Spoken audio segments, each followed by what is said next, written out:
Let's take a look at some charts on Litecoin from this week's article in Brave New Coin. So Litecoin had its block reward halving in August 2019 and was largely swayed by market movements and hadn't had a mind of its own, and still really doesn't. I mean, it's falling up with everything else, right?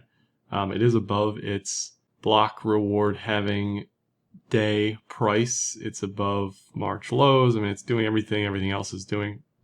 Just at face value, you could say, okay, is this an Adam and Eve? VU. I'll get to the technicals at the end.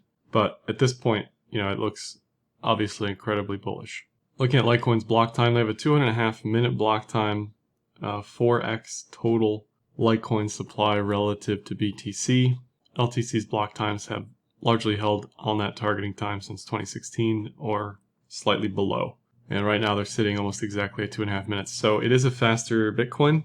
I see that label a lot, and that's true. It isn't necessarily a Bitcoin 1-to-1 fork. It's more like a 4-to-1 fork. So just keep that in mind. It's the theoretical top for LTC. BTC should be 0.25 because there's 4 times as many coins. It's obviously far from that currently.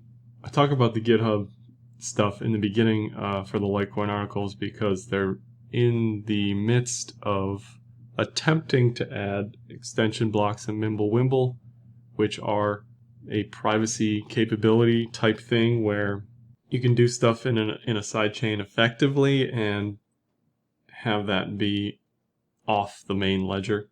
And the immediate concern with that is that you could introduce hidden inflation amongst other things. So if we look at the GitHub strictly, tons of commits leading into 2020, leading into 2019, commits drop off to nothing. Now, if you follow Charlie Lee on this, he says that basically it's one guy, Adrian Gallagher, who is just merging commits from BTC code to LTC code, so there's not a lot of coding to be done in general. So I've had 4 commits since the past year. I mean, just looking at this at a face value, it just is problematic because all I care about is quantity, not quality. So I would rather see 20 fake commits on Tron, for example, or 2,000, which was more like Tron to do, than a 0 for a coin that's in the top 10. So it's really hard to justify something that lacks innovation, even though it's solid proof of work, Bitcoin cousin, blah, blah, blah, versus any of this other hot new DeFi stuff, right? So this is one characteristic of many to look at when you're looking at fundamentals, but it's kind of an important one. Here's the LIPs, the Litecoin Improvement Protocols, and this is where the Mimblewimble commits and stuff comes in. So, that's just my opinion. Obviously, I'm probably off the mark when it comes to most other people's opinions on the issue, but seeing a low amount of GitHub commits on a top 10 coin is a bit troublesome, certainly. Here's how the Mimblewimble stuff would work. It goes into a separate pool, and separate extension blocks are where all the action happens. And then those are sort of re-merged onto the main ledger, unknowing as far as what's happened in those extension blocks. So definitely a risk to introduce something like that. I'm glad they're trying to do that on LTC and not BTC. I doubt this will ever come to BTC, honestly. I think there'll be enough pushback on it. It's just not worth risking. Now, this isn't a Segwit situation where it seems to be a pretty safe thing, and LTC did it and everything was fine. This is very much a potential problem at the root of the value of BTC, which is being able to audit the entire ledger at any time. Speaking of Segwit transaction percentage went way up, has gone down recently, but overall it's between 70 and 80%, which is extremely high. Segwit enables cheaper transactions because the transactions are smaller. It enables larger block size, so collectively, Segwit has been an excellent protocol upgrade for any proof of work network. If we look at the transaction counts and mean transaction sizes, there was this Lightbringer app game thing that had some sort of airdrop. So that's this spike here. This was the BTC spillway transactions, where BTC transactions were incredibly expensive in 2017, early 2018, and tons of transactions went to LTC because it was cheaper. I'm kind of surprised we haven't seen something like this happen with an ETH analog. That just goes to show you the strong moat for ETH. It's just hard. Once you're in that walled garden of sorts. It's just hard to get out of it because everything is so integrated with itself, right? That's both good and bad, but that's why this spike is here on the transaction. So even despite the Lightbringer thing, transactions have continually been rising over the past few months, since early 2020, just rising, even barring this, still rising. So that's bullish in itself. That this is the highest amount of sustained transactions really LTC's ever had, month over month. It had this peak obviously, but extremely high transaction counts. Average transaction size is up slightly just as a function of token price really, or LTC price. So nothing really crazy there, but that's collectively bullish. LTC's unconfirmed transactions have been holding between really 300 and 500 since the Lightbringer thing. So overall, that's very minimal relative to ETH, relative to BTC. These transactions are confirmed and cleared pretty quickly. If we look at average block sizes and transaction fees in the fill here, fees have stayed relatively low, especially relative to other chains, despite block size increasing significantly, 5x plus, essentially it's gone from 0.1 to 0.5. So when you compare it to BTC block sizes, it's 10%, or less, right? 20%, whatever it is. But for LTC to see this growth is impressive. It says that people are using LTC. Who knew, right? You wouldn't know unless you looked under the hood at some of this stuff. Like Cardano, for example, has historically mostly empty blocks. Just an endless string of empty blocks. Back in 2014 and 2017, LTC was very much the same sort of thing. Just empty blocks, right? Past 2018 to 2020, relatively empty blocks, but not empty blocks. And now 2020 into 2021, we're seeing larger blocks. So somebody's using LTC for something, and fees are still quite low thanks to Segwit. If you look at NVT, inverse metric of economic utility, in the line here, and active addresses in the fill, active addresses have continued to increase since 2020, which is bullish. NVT continues to decline despite ranging dramatically, right? Which is also bullish. It says that market cap is undervalued relative to on-chain activity. Looking at MVRV, another inverse metric of economic utility, basically is market cap too hot based on on-chain activity. And we're getting there slowly but surely. So 2.5 historically is the number at which MVRV tells you price is overvalued relative to its on-chain activity. So it's rising. Bullish, it's got some room, bullish, but it's also dangerously close. You can see the peaks here. If you compare this to price, it's pretty close correlation, if not 1-to-1. So I would, if I was heavy into LTC, I'd be watching MVRV pretty closely. Looking at hash rate and difficulty, both of which have also been extremely volatile. Here the halving was in August. Hash rate and difficulty haven't recaptured those highs. It's a script coin, which is merge mined with Doge, which has had a bit of a moment over the past few weeks. So miners are fat and happy on their double dipping effectively. And if you're a miner, what do you do? Do you hold the Doge? Do you hold the LTC? Do you sell certain portions of both?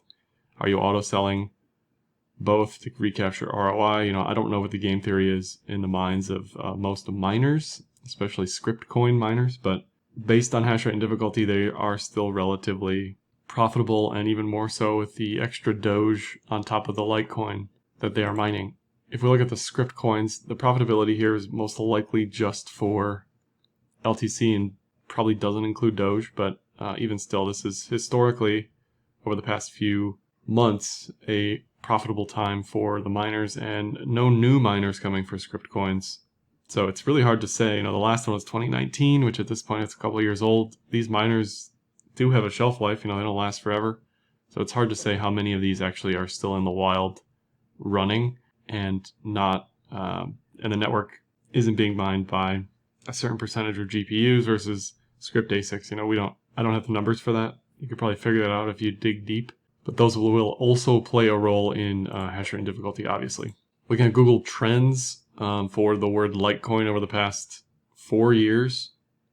Had a big spike in 2017, 2018, nowhere near that recently, but it is basically 2-year highs, 2-3-year highs over the past few weeks. So the interest relative to where it's been, which was essentially zero for several years, is certainly something.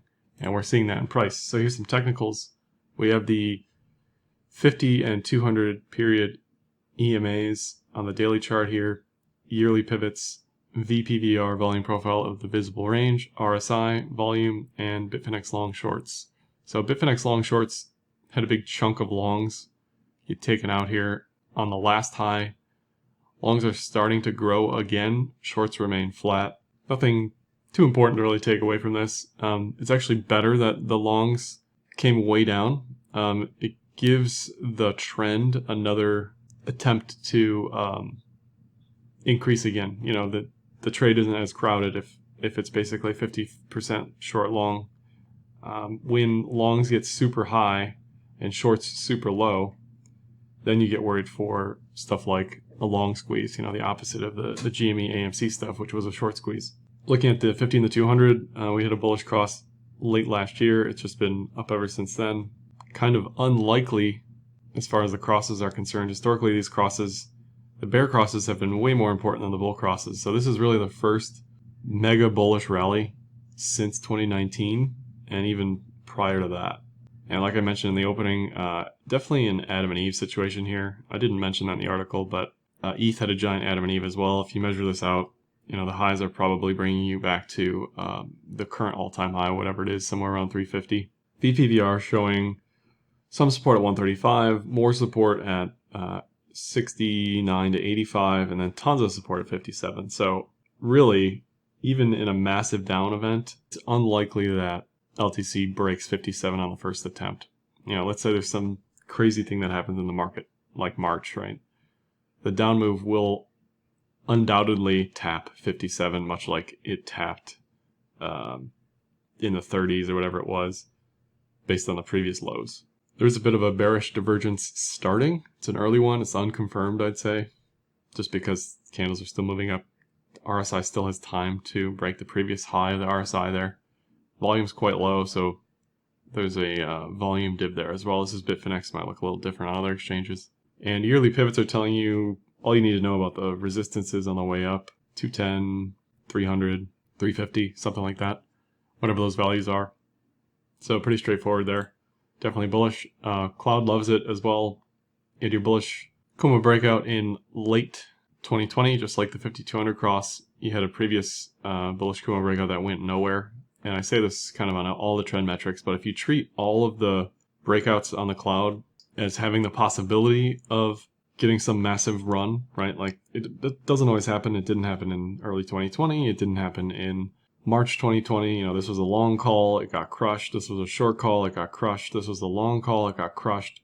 But the idea is that the long calls that do work, the short calls that do work, make up for any of the ones that don't, right? So it had you going long at 50, and it's told you to add at 69, and twice it's based on these Kijun bounces. It's told you to add at 128, and it's still making higher highs. So all this is exactly how it should look based on trend metrics on the cloud. At the end of the day, though, LTC BTC really tells the story that as bullish as I might be on the fundamentals and technicals for LTC USD, active addresses are rising, transactions are rising, people are actually using the chain because mean block sizes are rising, Google Trends are up, right? All that is great, but if it's not going to beat Bitcoin, why bother? That's at the end of the day, that's all that matters. If you compare this to anything else as well, compare it to any of the DeFi stuff, compare it to ETH, compare it to many other coins, right? Like this trend looks great. If you capture it on leverage, awesome, right? If you're more confident, if you're like me, if you're more confident trading the majors on leverage than you are trading this DeFi stuff, you can negate some of this LTC BTC down movement, right? Now there is a multi-year falling wedge on this with a multi-month bullish divergence. I kind of have no doubts in my mind that one day, perhaps very quickly in a week, when the bottom is in, people will rotate into LTC as they've done historically several times. Just look at the chart, right? You can line this up with the BTC highs as well and figure it out. But based on the chart pattern, based on the divergence, we're going to see some crazy candle on LTC BTC And the question is whether or not you can sit in it here at the lows for the pain in the hopes that it happens, or just trade something else, right? That's the mindset you have to have, because if you're not going to beat BTC just holding, what's the point? There's none. There's no point. You're losing money. You're lying to yourself if you're an LTC fanboy holder, community member, right? And you're looking at this chart thinking, my day will come, right? It just, you're just losing money, so what's the point? But historically, this does have these crazy weeks, right, where it just recaptures months and years of lost value very quickly. And it's getting to the point where even as a BTC holder, I'm looking at this thinking, okay, I should probably be holding some LTC in the event that this day happens. So where would the target be as far as an up candle? I'd be looking to the R1 yearly pivot. I'd be looking to the 200 week moving average. I'd be looking to this VPVR resistance. Really, it shouldn't get past 011. That would be the point where I would rotate back into BTC. So overall, LTC looks really good on the USD pairs, looks really good on the fundamentals. The BTC pair looks like it's ripe for some sort of mega reversal move. So I would keep an eye on this over the next few weeks to months.